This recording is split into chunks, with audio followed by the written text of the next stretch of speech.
আমি প্রভাষক দীপঙ্কর বছর দীপু, চেয়ারম্যান 7 নম্বর সিভিল ইউনিয়ন পরিষদ। 7 নম্বর ইউনিয়নের সকল ধর্মপ্রাণ মুসলমানদের ভাই বোনদের জানাই পবিত্র ঈদ উল আজহার শুভেচ্ছা, ঈদ মোবারক।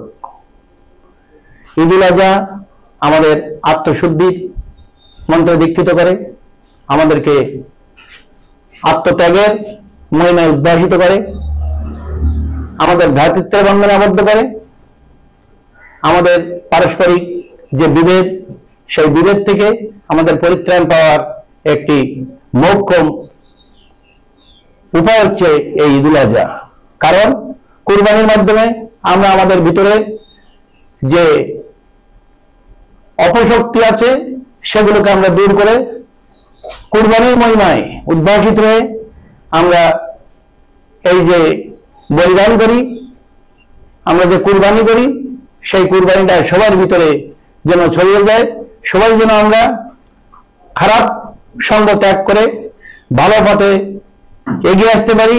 সবাই মিলে আমরা ভ্রাতৃত্বের বন্ধনে আবদ্ধ হয়ে এই ইউনিয়নকে একটি সুখী সমৃদ্ধ ইউনিয়নে পরিণত করতে পারি।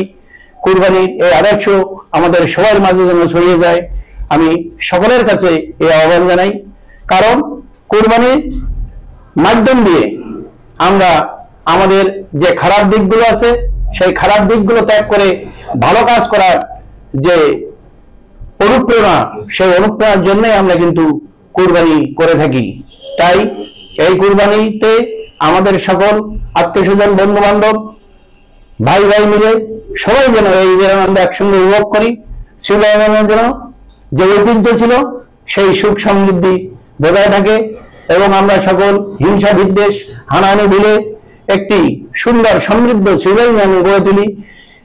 সবাইকে আমি এই পবিত্র ঈদ উল আজহার সেই আদর্শে যেন তারা অনুপ্রাণিত হয় এবং সবাই মিলে আমরা সুন্দরভাবে বসবাস করে সিভিল ইউনিয়নের উন্নয়ন অগ্রযাত্রায় অংশ নিতে পারি এবং যত দুষ্টু অপশক্তি আসুক না কেন সেটা আমরা যেন প্রতিহত করতে পারি।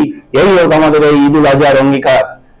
সবশেষে ঈদ উল আজহা সবার জীবনে বয়ে আনুক অনাবিল আনন্দ, সুখ সমৃদ্ধি এবং পরিবার পরিজন সবাই সুখে সমৃদ্ধ বসবাস করুক, এই আশাবাদ ব্যক্ত করে সবার আবারও মঙ্গল কামনা করে ঈদ উল আজহার শুভেচ্ছা জানিয়ে আমি আমার বক্তব্য এখানেই শেষ করছি। ঈদ মোবারক।